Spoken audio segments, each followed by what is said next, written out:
오늘도 우리는 고백합니다. 뭐라고요? 주는 그리스도시요 살아계신 하나님의 아들이십니다.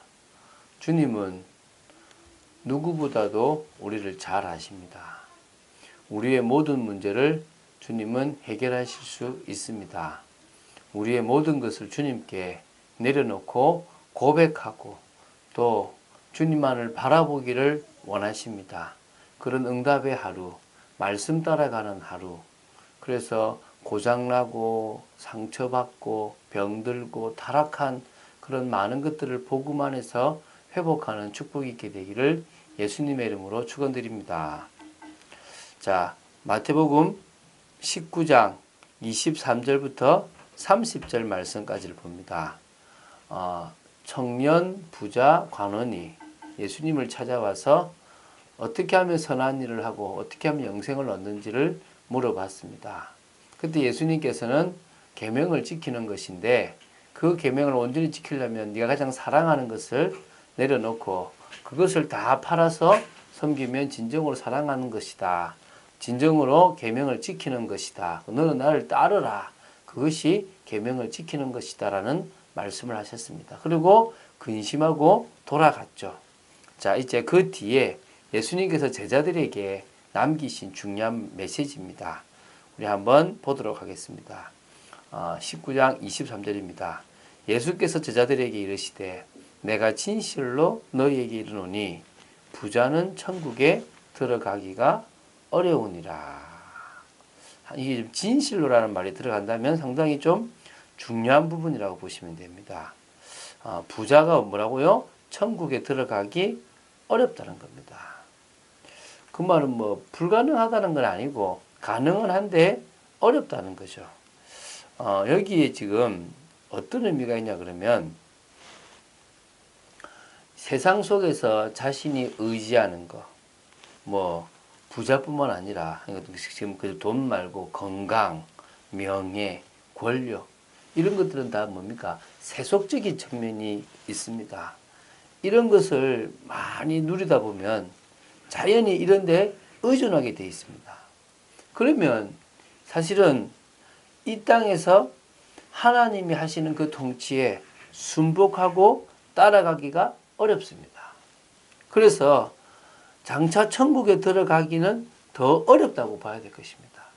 이 세상에 좋은 거, 이 세상에 많은 것들이 있다 보면 그 주님의 말씀, 주님의 그 통치를 따라가려고 하지 않고 자기 생각, 그것을 우상처럼 어떤 바벨탑처럼 만들어가는 것들을 보게 된다는 겁니다. 그러면서 다시 좀 설명합니다.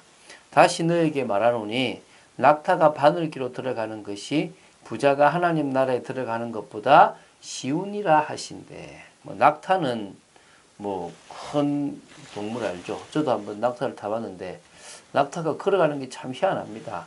낙타는 이렇게 무릎이 두 개에 대해서 이렇게 굽히는 것도 참 다른데요. 어쨌든 그 낙타가 이렇게 바늘귀라 그러니까 우리 그 바늘에 있는 어떤 이게 그 귀를 생각하는데요. 이걸 통해서 이제 학자들이 좀 하는 것들이 좀 있습니다. 몇 가지 있는데요. 이렇게 보시면 됩니다. 가장 많이 근거 있는 건데요. 어떻게 보면 되냐면, 지금, 자, 보십시오. 그냥 먼저 일반적인 것부터 하고 제가 조금 할게요. 보통 그냥 우리가 생각하는 낙타, 그리고 뭐가 있습니까? 바늘귀가 있죠. 그러면 이 바늘귀는 진짜 바늘이 깁니다. 조그만한. 그런데 이걸 어떻게 해석하면 되냐면 이 낙타라는 단어, 카멜로스라는 단어를 밧줄을 의미하는 카밀론으로 이해한다면 이 큰 밧줄이 어디요? 낙타귀에 들어가는 것은 불가능 아니겠냐? 힘들지 않겠냐? 다시 말하면 부자가 하나님 나라에 들어가는 것보다 큰 밧줄이 이 낙타 그 큰 밧줄이 바늘귀에 들어가는 것보다 어렵다라는 것을 설명한 거죠. 그런데 이렇게 말고요. 조금 더 다르게 한번 보면 좋겠습니다. 저는 오히려 이 근거가 좀 낫다고 생각되는데요. 이 바늘귀라는 것을 이 바늘귀로 보지 마시고요. 어떻게 보면 되냐면 그 팔레스타인에 성이 있습니다. 성이 있으면 이 성에 입구가 있겠죠. 문이 있습니다. 큰 문을 이 낮에는 열어놓고 아침에는 그 저녁이 되면 적으로부터 보호해야 되니까 성문을 닫습니다. 성문을 닫으면 누가 오면 성문을 열기가 참 힘들지 않습니까? 그래서 적의 보호도 하고 또 사람들의 출입도 가능하게 하기 위해서 조그마한 바늘귀와 같은, 그러니까 조그마한 문이 있습니다. 사람만 이렇게 다닐 수 있는 문이 있습니다. 그 문을, 겨우 다닐 수 있는 그 문을 바늘귀라는 그런 말로 씁니다. 그래서 이거는 트로페마토스 라피토스라는 다시 말하면 예루살렘 성에서 주로 밤에 이용하던 바늘귀 문으로 이렇게 이해할 수 있습니다. 그러니까 이게요, 얼마나 그거 하냐면 사람이 다니기에 조금 이제 겨우 다닐 수 있어요. 그럼 낙타를 다니게 하려고 그러면 어떻게 되냐면 낙타에 있는 짐을 다 풀어야 돼요. 그리고 낙타를 완전 숙여야 돼요. 숙여서 이 낙타가 거의 기어서 이렇게 들어가야 되는 거예요.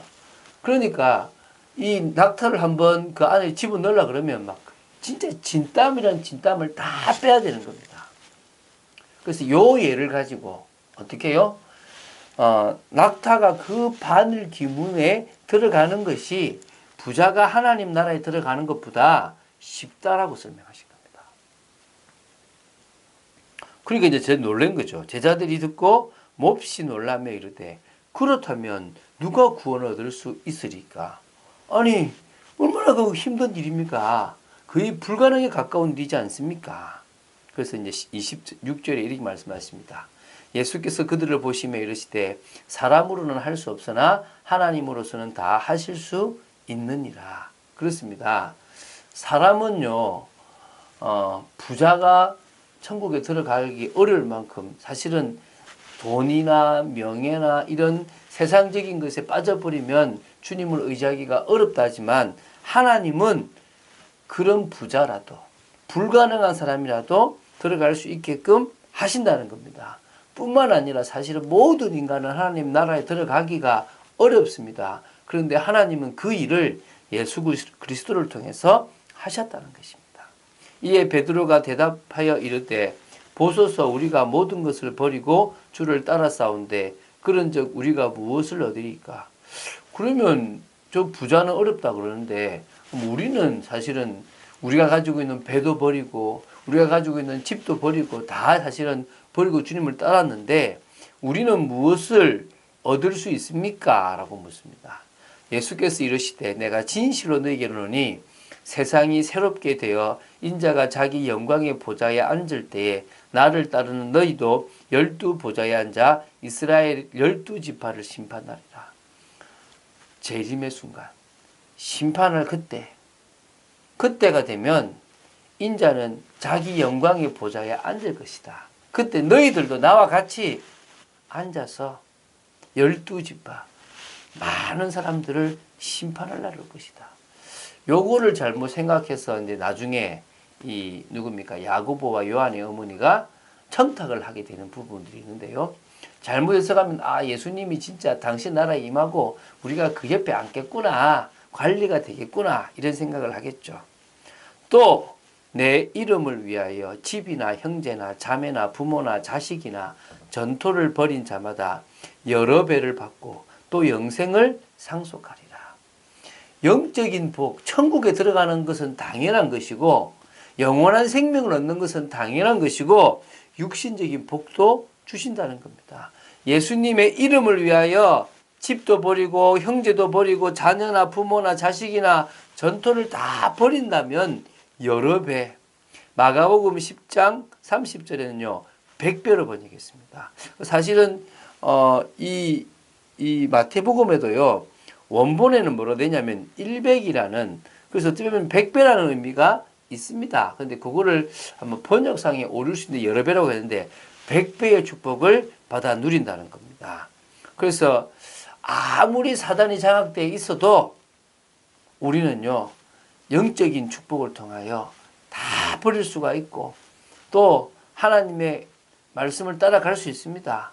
그게 하나님이 주시는 성령을 통해서 가능한 거죠. 그렇다면 맞습니다. 혹시 여러분 어려움 옵니까? 문제 옵니까? 믿음 없는 사람은 다 떠나갑니다. 믿음 있는 사람들은요, 딱 기다릴 수 있고 따라갈 수 있습니다.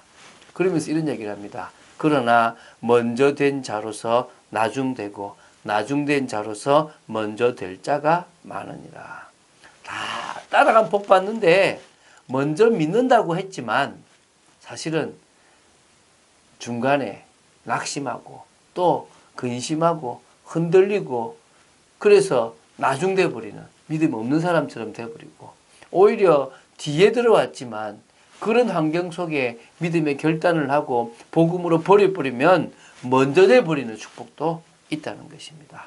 여러분이 그런 축복을 누리게 되기 바랍니다. 그래서 지금 고장난 나를 버리는 겁니다. 돈 좋아하는 나를 버리고 세상 좋아하는 나를 버리고 육신에 속아가는 나를 버리는 겁니다. 그래야 새로운 내가 됩니다. 새로운 하나님의 축복, 성령의 역사를 체험한 그런 내가 될 수 있는 겁니다. 지금 이 시대는요, 네피림 시대와 같이 흑암이 덮여 있습니다. 그 시대의 방주 운동을 통하여 하나님의 계획을 이뤘던 것처럼 이 세계와 이 시대에도 하나님은 말씀 운동을 통하여 이 시대를 살리기를 원합니다. 말씀 운동은요, 너를 위해서 하는 것처럼 우리를 위해서 합니다. 우리 후손들, 우리 가족들을 위해서 하는 겁니다. 많은 사람들과 생명들을 보존하기 위해서 합니다. 오늘 우리가 그 일을 하는 그 자체가 축복인 줄로 믿습니다. 어려운 일이지만 우리는 하나님이 하시는 역사 속에서 버릴 수도 있고 또 천국에 들어가 영원한 생명을 얻을 수 있음을 믿는 여러분 되시기를 예수님의 이름으로 축원드립니다. 주는 그리스도시요 살아계신 하나님의 아들이심을 고백합니다. 세상을 쫓는 어리석은 자가 되지 않게 하여 주시고 말씀을 따라가고 예수 이름 때문에 모든 것을 버릴 수 있는 믿음의 사람이 되게 하여 주시고 그럴 수 있도록 성령이여 우리들을 강권적으로 붙잡아 주시고 우리에게 은혜를 내려 주시옵소서. 오늘 하루의 삶도 말씀 따라가는 삶이 되어지기를 간절히 소망합니다. 주 예수 그리스도 이름으로 기도드립니다. 아멘.